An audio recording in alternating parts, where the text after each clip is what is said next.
Seringkali yang terjadi dalam diri kita begini. Waktu kita percaya Kristus, seakan-akan kita percaya bahwa di dalam perjalanan iman kita semua baik-baik aja. Gak akan ada kerikil, gak akan ada badai, gak akan ada gelombang, gak akan ada topan. Kita merasa bahwa kenapa ya ikut Tuhan kok malah Tuhan izinkan itu terjadi. Ikut Tuhan kok begini amat ya. Ada aja peristiwa. Kok kayak gak habis-habis ya. Bener gak sih?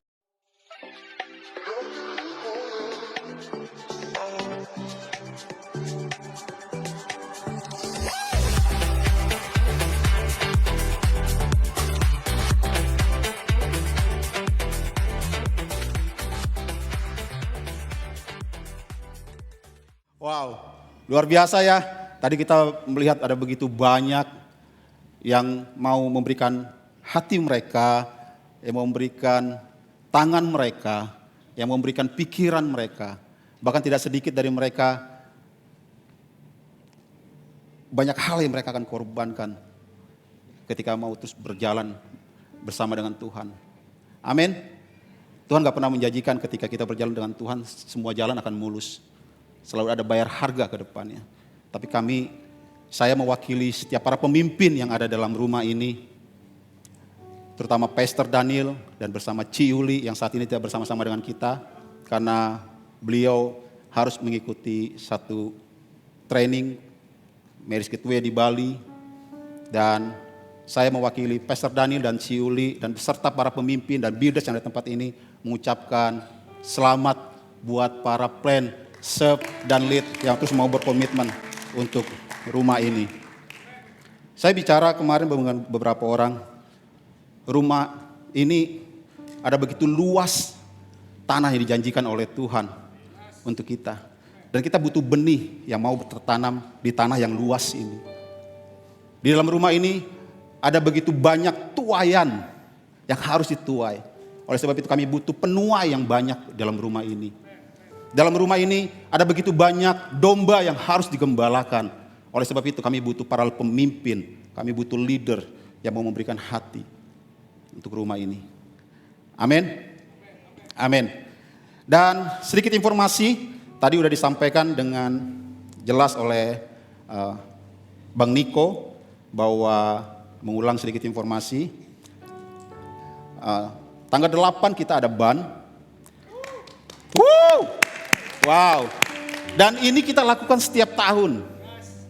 Dan kita sangat bergairah ketika mempersiapkan ini ban. Kenapa? Karena kami melakukan ban ini ada satu bentuk di mana ada ucapan syukur kita atas penyertaan Tuhan bersama-sama dengan kita di dalam rumah ini. Sepanjang tahun kita banyak melakukan pelayanan dalam rumah ini. Dan tanggal 8 adalah hari di mana kita bersama-sama mengapresiasi setiap para builders, setiap para leaders.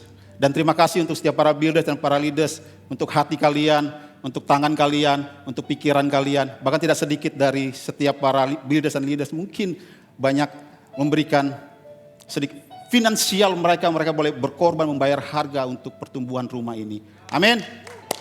Dan dalam kesempatan ini saya mengucap syukur untuk kesempatan yang diberikan, di mana saya bisa memberikan sharing di rumah ini. Dan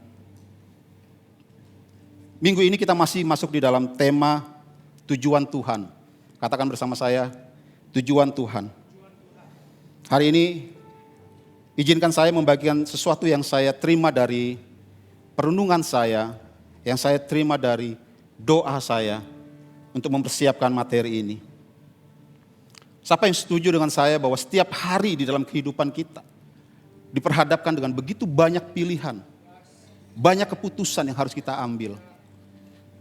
Saat kita bangun tidur, kita sudah diperhadapkan dengan pilihan. Hari ini saya mau makan apa? Hari ini saya mau kemana? Kita sudah banyak diperhadapkan dengan pilihan. Bahkan ketika hari Minggu kita bangun tidur, kita diperhadapkan dengan pilihan, saya gereja apa enggak ya?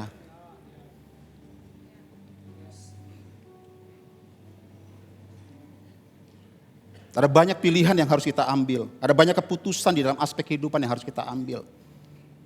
Seringkali kita banyak membuat pilihan yang terkadang pilihan yang kita ambil itu ada muncul satu di dalam diri kita. Keraguan, benar gak sih ini pilihan saya?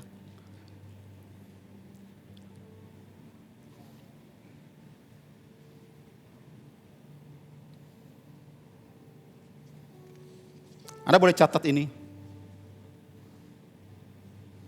Pilihan saudara hari ini akan menentukan tujuan saudara. Saat saudara bangun tidur, saudara berhadapan dengan pilihan.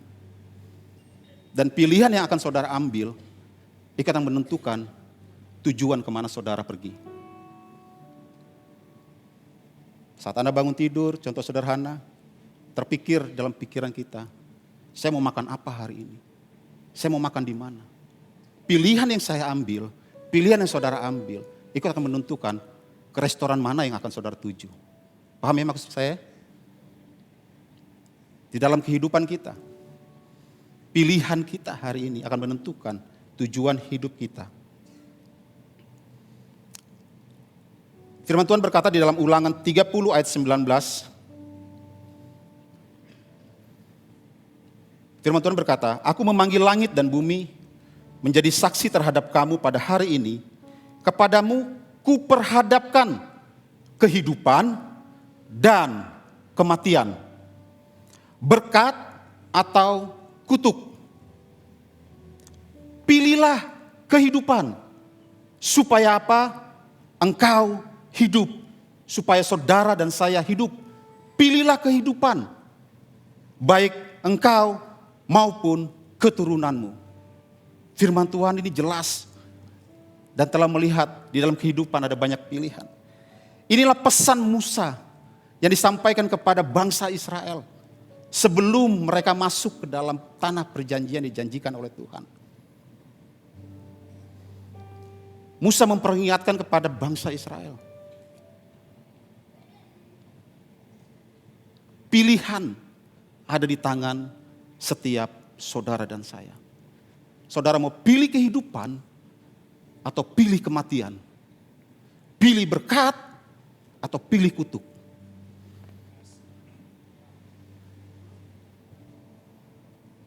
Sama hal di dalam kehidupan kita. Setiap minggu kita bisa datang beribadah, mendengarkan kebenaran firman Tuhan. Namun kembali lagi kepada pilihan hidup kita. Apakah kita mau taat dengan apa yang firman Tuhan katakan, ataukah kita mengabaikan dan membiarkan benih itu jatuh di tanah yang berbatuan.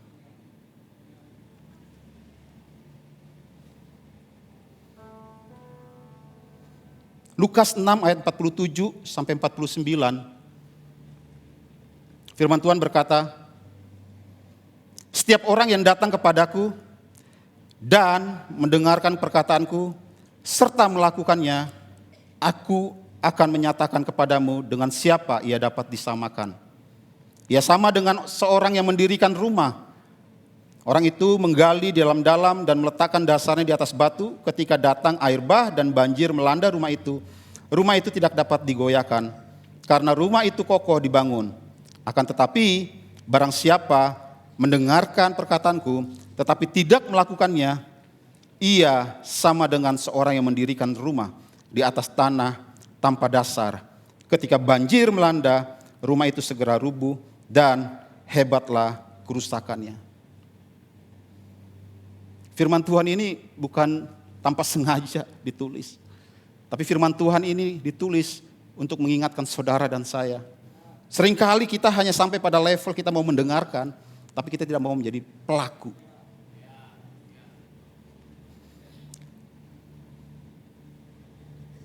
Seringkali kita hanya mau percaya kepada Kristus, tapi kita tidak mau mengikuti kemana Kristus meminta kita.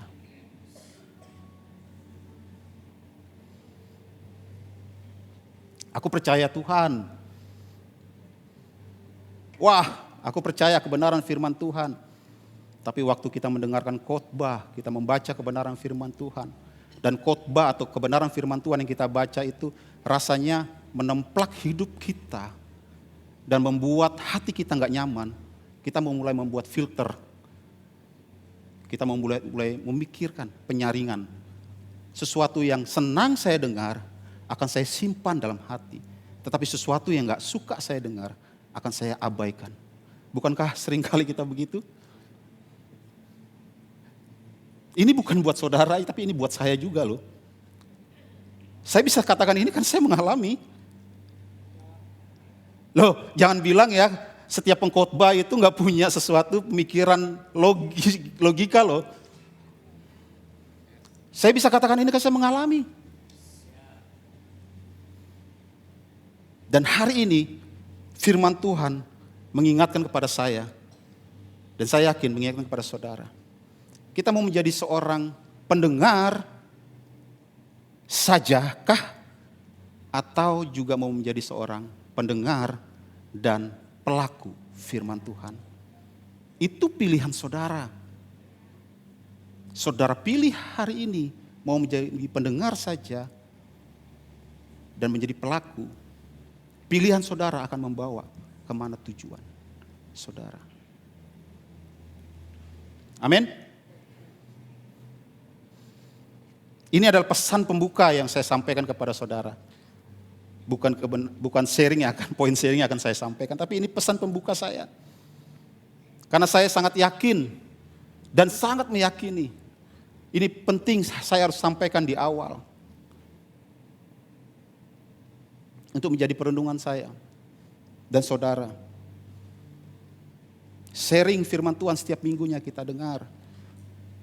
Mau dari pengkhotbah siapapun. Mau menjadi pengkhotbah yang penuh dengan urapan Tuhan. Pengkhotbah terkenal. Saat kita duduk mendengarkan. Tapi kita hanya sampai pada level percaya dan hanya mendengar saja. Kita gak mau menjadi pelaku dan mengikuti Kristus. Mana Kristus mau dalam hidup saudara dan saya.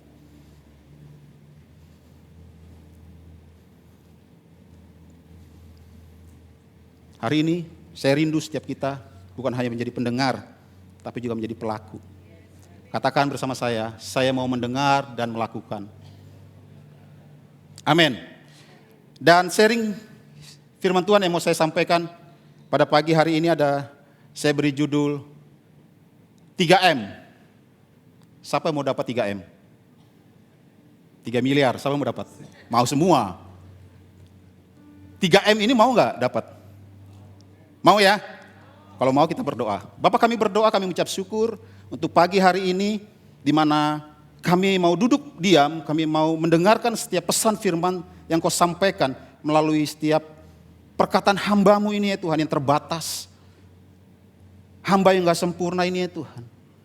Tapi hamba-Mu menyerahkan diri hamba, merendahkan diri hamba di bawah kaki salib-Mu. Pakailah setiap hidup hamba, perkataan hamba. Sehingga perkataan hamba yang keluar ini adalah bahasa yang mudah dimengerti dan mudah dipahami oleh setiap jemaat-Mu di rumah ini.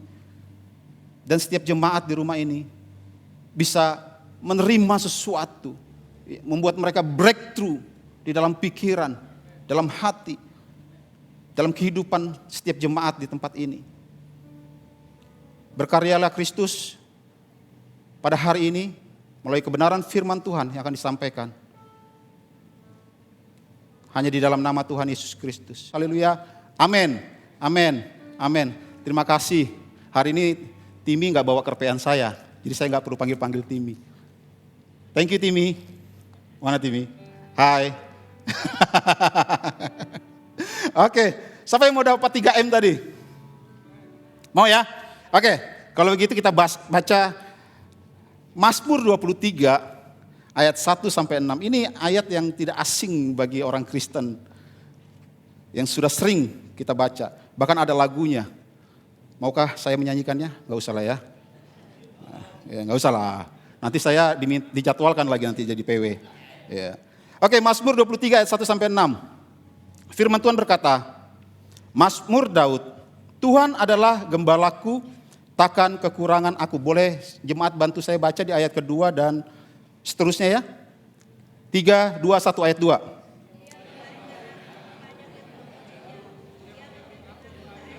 Ayat 3. Yuk.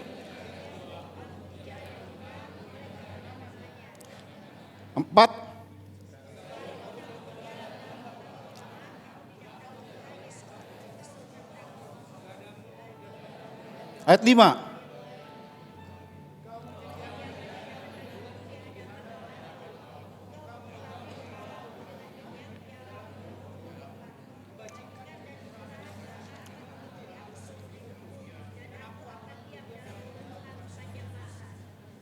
Amin.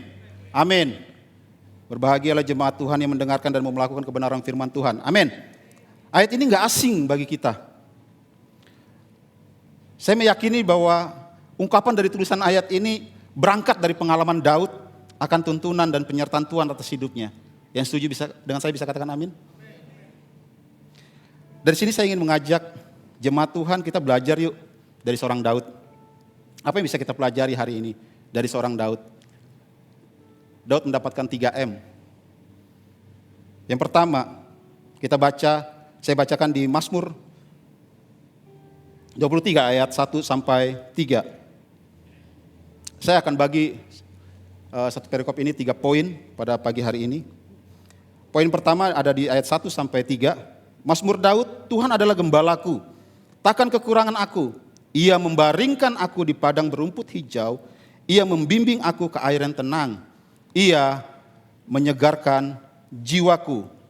Ia menuntun aku di jalan yang benar oleh karena namanya. Amin. Poin yang pertama, menggembalakan.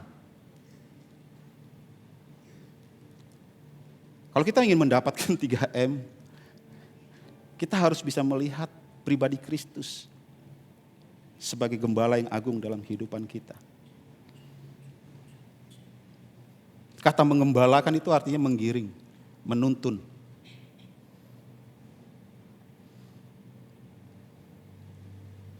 Daud melihat Tuhan adalah gembalanya yang agung. Sudut pandang Daud melihat Tuhan membuat Daud bisa menuliskan ayat ini. Saya sangat yakin dan percaya. Waktu Daud menuliskan ayat ini, mungkin kondisi Daud bukan sedang baik-baik saja. Tetapi dalam kondisi Daud yang tidak baik-baik saja, dia tetap bisa melihat bahwa Tuhan adalah gembalaku. Dan Daud bisa melihat bahwa di dalam gembalanya Tuhan takkan kekurangan aku.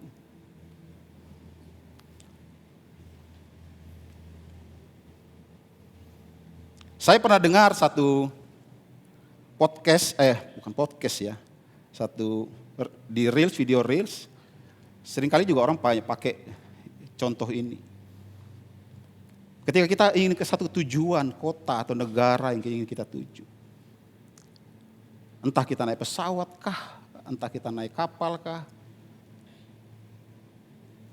Di dalam perjalanan kita menuju ke sana, kita nggak pernah tahu siapa kapten kita.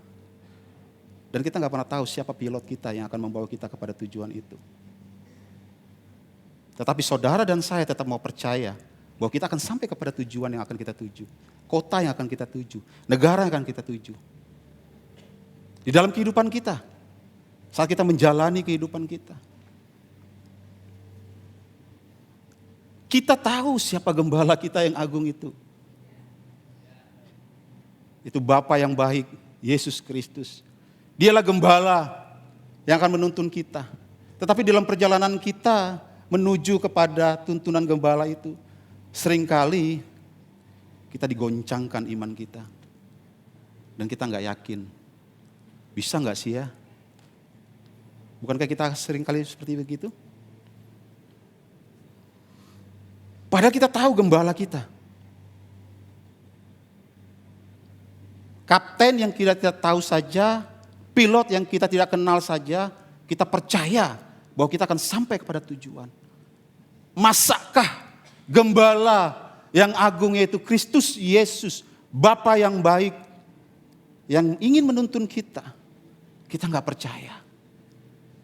Dan kita nggak mau menyerahkan hidup kita, dituntun oleh Sang Gembala yang agung itu.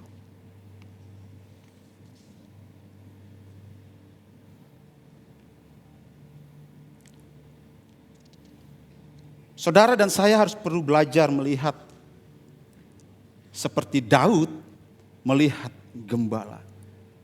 Kebenaran firman Tuhan hari ini itu bukan satu kebetulan menurut saya. Dan Daud bisa menuliskan itu. Daud ingin mengajarkan cara pandang kita. Yuk, sebagai orang percaya, mari kita melihat gembala kita ini seperti Daud melihat gembala yang agung. Daud melihat Tuhan, gembala yang baik.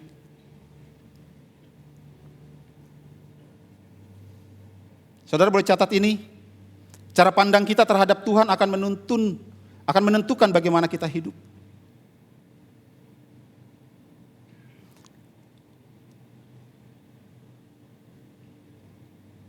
Waktu kita melihat Tuhan adalah gembala yang jahat, maka cara kita menjalani kehidupan bisa jadi penuh dengan ketakutan. Bukankah itu yang dialami oleh Adam dan Hawa? Gambaran diri gembala mulai rusak ketika Tuhan memanggil mereka. Mereka bersembunyi. Adam dan Hawa bersembunyi dan mereka takut. Kenapa? Karena mereka dirusak gambar diri Allah oleh iblis. Tuhan punya tujuan atas hidup saudara dan saya. Tetapi kita jangan pernah lupa, iblis juga punya tujuan atas hidup saudara dan saya.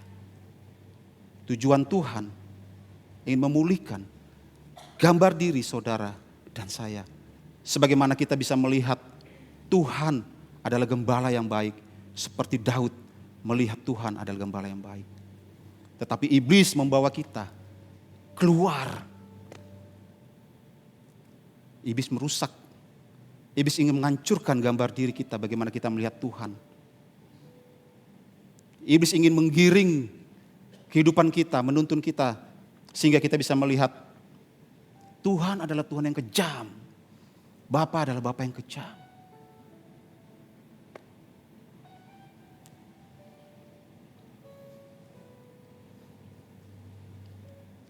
Yesus hadir ke dunia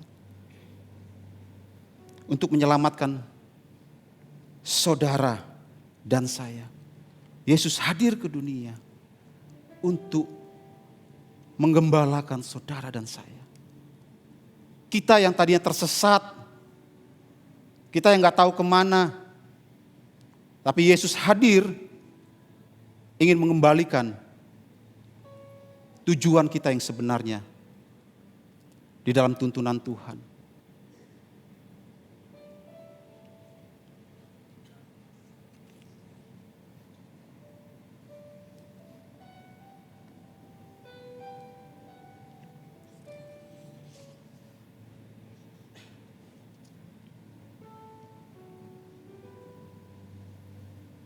Hari ini saya ingin mengajak, yuk mari kita kembali melihat bagaimana Daud melihat Tuhan dengan benar. Saya sangat yakin dan percaya kebenaran firman Tuhan yang dituliskan oleh Daud. Banyak mengajarkan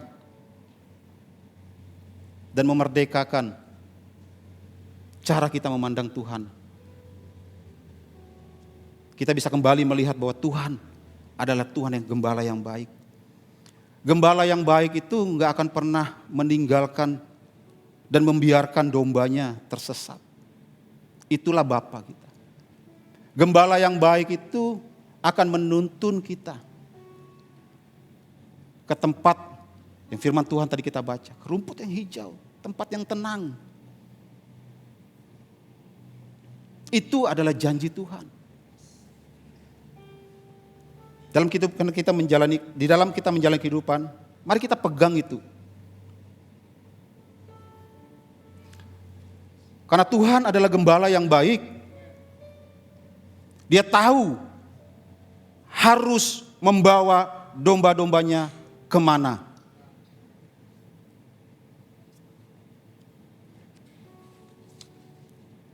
Ada satu pernyataan yang saya tulis. Semakin kita jauh keluar dari tujuannya Tuhan, semakin jauh juga kita berada di dalam perlindungannya Tuhan. Waktu kita menjauh dari tuntunannya Tuhan, waktu kita menjauh dari pribadi Tuhan yang ingin mengembalakan kita,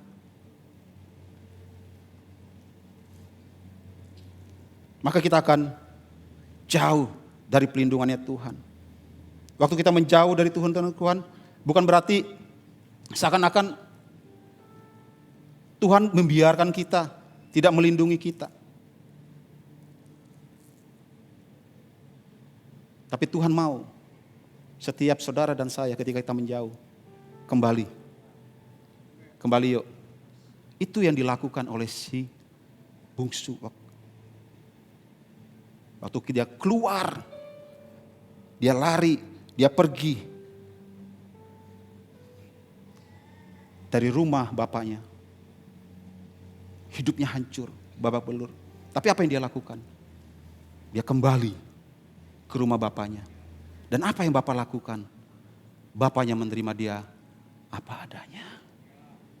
Itu yang akan bapak lakukan terhadap saudara dan saya hari-hari ini.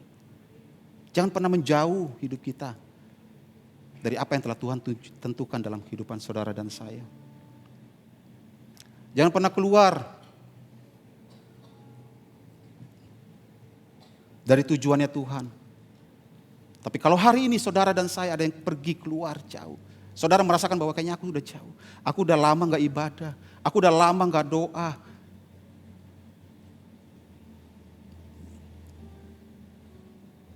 Kembali ke rumah Bapa. Dan saya menjamin Bapa akan menerima saudara apa adanya. Amin.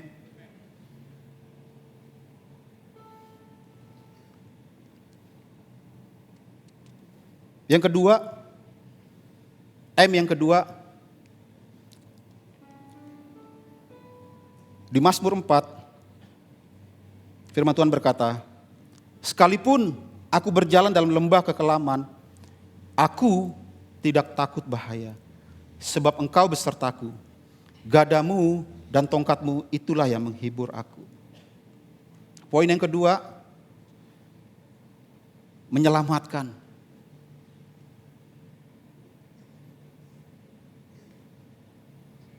Tuhan ingin menyelamatkan saudara dan saya.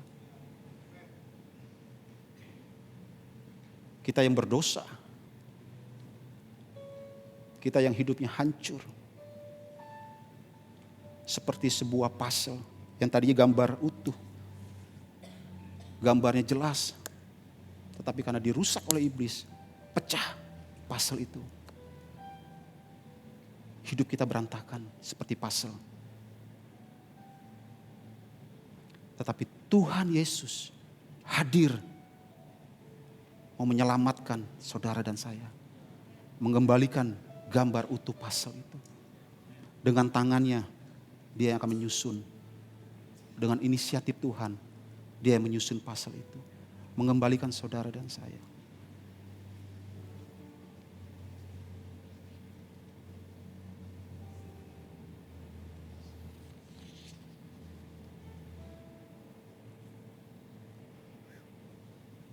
Sekalipun aku berjalan dalam lembah kekelaman. Saya nggak tahu hari-hari ini sih, saudara sedang mengalami apa waktu saudara datang ke gereja.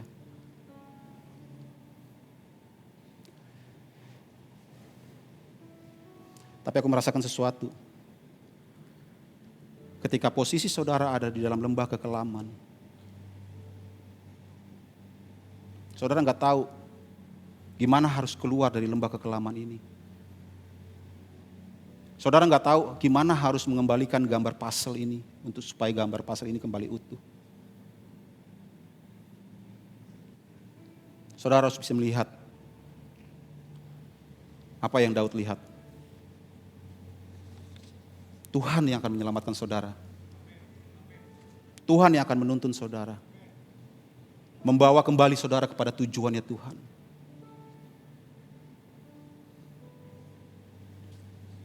Karena Tuhan tahu persis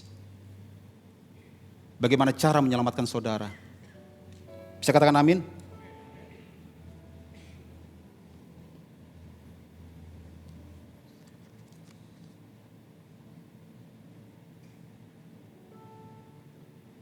Seringkali yang terjadi dalam diri kita begini. Saya mau kasih cerita sedikit. Waktu kita percaya Kristus, seakan-akan kita percaya bahwa di dalam perjalanan iman kita semua baik-baik aja. Gak akan ada kerikil, gak akan ada badai, gak akan ada gelombang, gak akan ada topan. Seakan-akan kita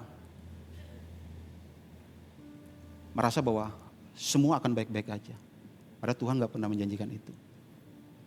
Dan waktu kita menangkap satu pesan Tuhan dan Tuhan menuntun kita bahwa kamu harus ke sana. Dalam perjalanan iman kita menuju ke sana, apa yang Tuhan arahkan. Kita merasa bahwa semua dalam perjalanan itu akan baik-baik aja. Bukankah seringkali kita berpikir seperti begitu? Karena kita merasa bahwa di dalam perintah Tuhan untuk menuju ke sana, kita berjalan dan kita merasa bahwa oh ya, semua akan baik. Semua akan baik. Dan ketika badai datang, kita mulai goyah. Iman kita mulai goyah, gak yakin. Tuhan yang suruh saya ke sana, tapi di dalam perjalanan saya ke sana, kenapa saya harus menghadapi badai ini? Kenapa saya harus menghadapi gelombang ini? Kenapa Tuhan biarin peristiwa ini boleh terjadi dalam diri saya?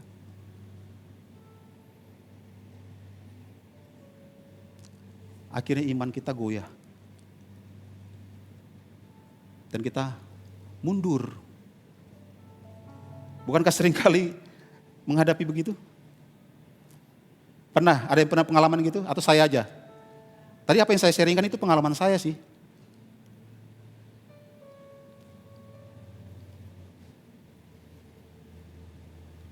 Kita merasa bahwa kenapa ya ikut Tuhan kok malah, padahal Tuhan yang suruh ke sana. Tapi kenapa Tuhan izinkan itu terjadi? Tadi Bang Niko bagikan kebenaran firman Tuhan. Itu untuk menguji supaya kita matang. Supaya buah kita itu matang. Tuhan izinkan peristiwa itu terjadi bukan untuk menghancurkan saudara dan saya. Di dalam Yakobus 1, 2, dan 4 tadi waktu Bang Niko bagikan. Itu tujuan Tuhan. Supaya kita matang. Ada satu contoh lagi di dalam kebenaran firman Tuhan. Kalau kita baca di dalam Markus 4 ayat 35 sampai 41. Saya baca ya. Di sini nggak ada di slide-nya. Coba saya bacakan buat saudara.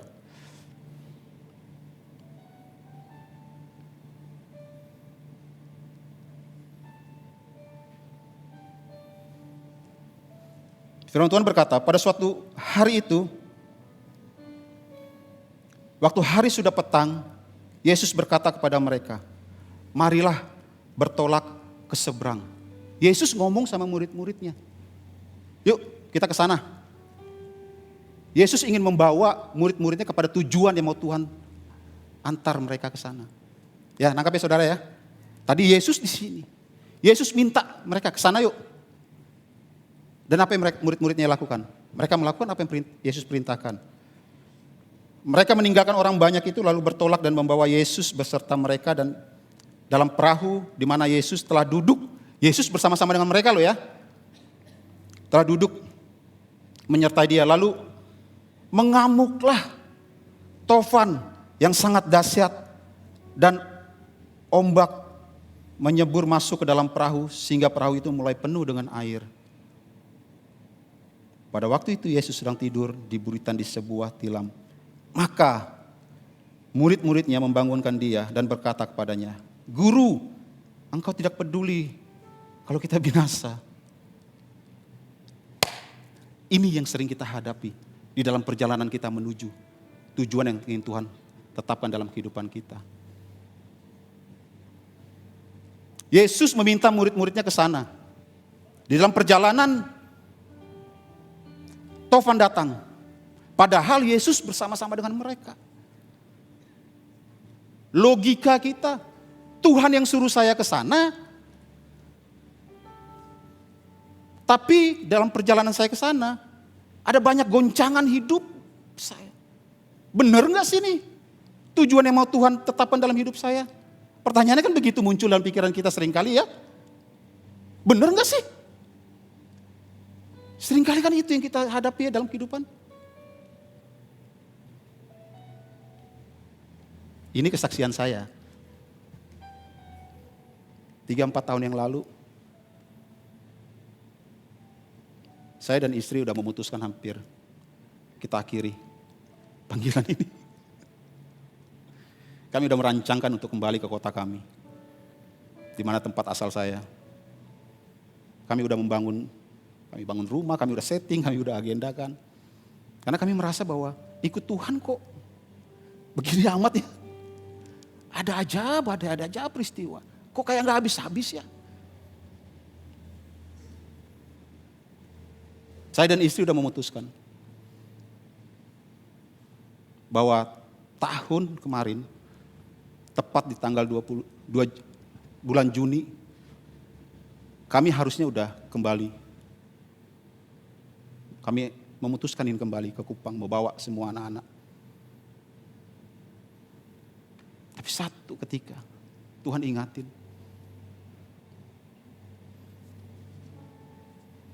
aku gembala yang baik, hidupmu gak akan pernah kekurangan.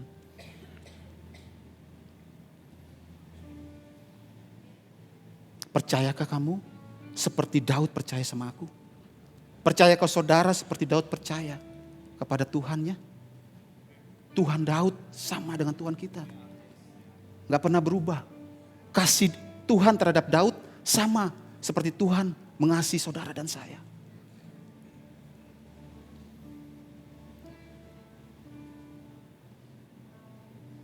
Seringkali kita mengalami seperti firman Tuhan yang tertulis di dalam Markus 4 ayat 1 sampai ayat 35 sampai 41 tadi. Padahal Tuhan ada bersama-sama dengan mereka. Tuhan ada bersama-sama dengan saudara dan saya. Tapi seringkali sudut pandang kita gak pernah sama seperti Daud melihat Tuhan. Hari ini saya mau ajak, mari kita bersama-sama melihat seperti apa yang Daud lihat pribadi Kristus.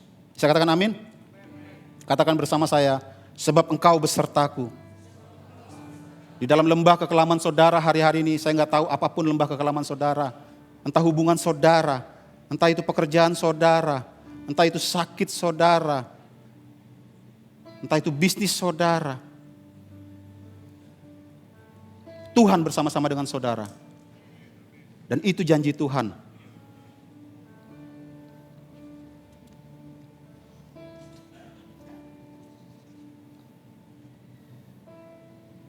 Yang terakhir, poin yang terakhir, saya undang teman-teman bisa bantu saya. Kita baca di dalam Mazmur 23 ayat 5 sampai 6. Yang terakhir ini boleh kita baca bersama-sama. Dalam hitungan 1, 2, 3. Yuk.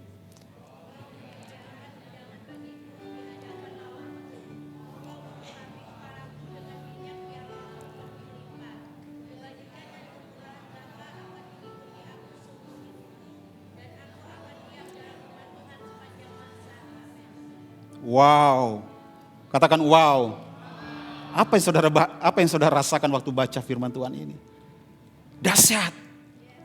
Wow. Siapa sih kita ya? Siapa sih Daud ya? Kalau Tuhan mau turun menyediakan hidangan.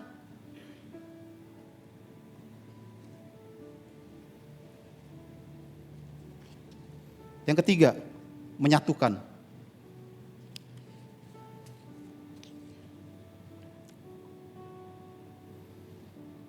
Daud memandang Tuhan bukan hanya sebagai gembala yang baik. tetapi sebagai pribadi yang mau melayani saudara dan saya. Itu yang dilakukan Yesus. Yesus turun ke dunia, hadir untuk mengembalakan saudara. Kita yang tadinya tersesat, Tuhan datang, memegang tangan kita, Dia menuntun kita, membawa kita kembali kepada tujuan Dia. Gambar diri kita yang tadinya rusak, Dia pulihkan.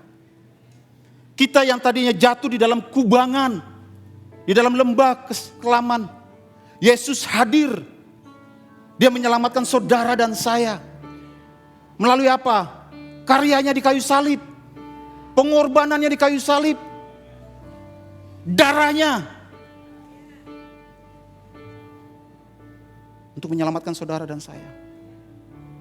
Pengorbanannya untuk menyatukan saudara kembali dengan saya. Kita yang terputus hubungan disatukan kembali.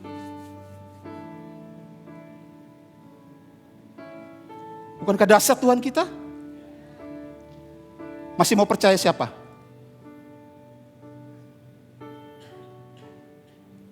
Percaya kebenaran firman Tuhan kah? Atau percaya apa yang ditawarkan oleh dunia hari-hari ini dalam kehidupan kita?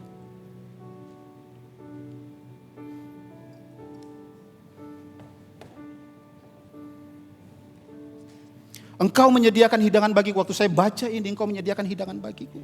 Wow, dahsyat banget. Saya coba membayangkan siapa Daud ya. Engkau.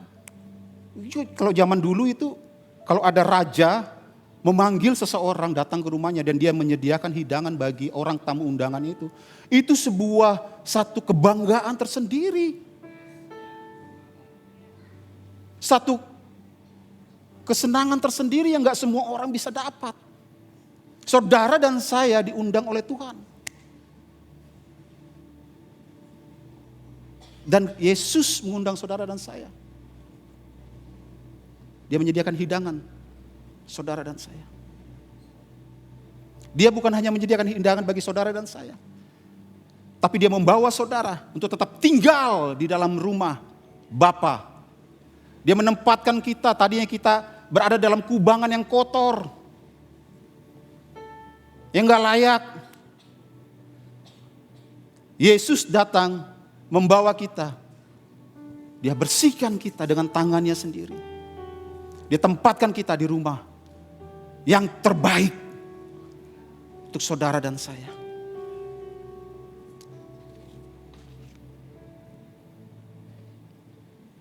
Tiga poin hari ini. Anda telah menerima 3M. Amin. Mau ya 3M tadi ya?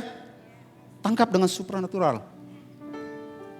Imani bahwa Anda akan terima dengan benar-benar dapat 3M beneran gitu ya.